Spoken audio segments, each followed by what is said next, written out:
Grinding দিয়ে কাটে, এটা কি দিয়ে কাটছে? ছেনি দিয়ে না গ্রাইন্ডিং দিয়ে যখন যেটা লাগবে সেটা দিয়ে কাটবে। আচ্ছা যাই হোক, কিন্তু এইভাবে কাটতে হবে, একবারে সমান করে এইভাবে কাটতে হবে। আর এই পাশে তো এরকমই থাকবে, সমস্যা নাই। তাহলে এই মেশিন দিয়ে মোটর খোলার সময় এইভাবেই কাটতে হবে, ঠিক আছে? এটা না কাটার কারণেই বেজে যায়।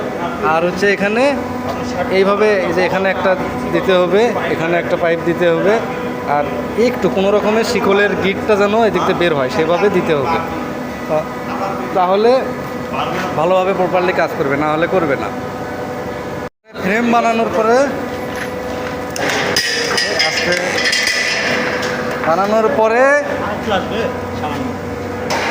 বানানোর পরে এই যে একটা কয়েলের মধ্যে এইভাবে ঢুকে দিয়ে গিট দিতে হবে। গিট দেওয়ার সময় অবশ্যই এই শিকলটা ভেতর দিয়ে নেওয়া লাগবে, এই ভুল হয়েছে। আচ্ছা, দেওয়ার পরে জায়গা মতো দিয়ে তারপরে মোটরটা চালায় দিতে। কত সুন্দর তারগুলো গো, দেখে খারাপ লাগতেছে।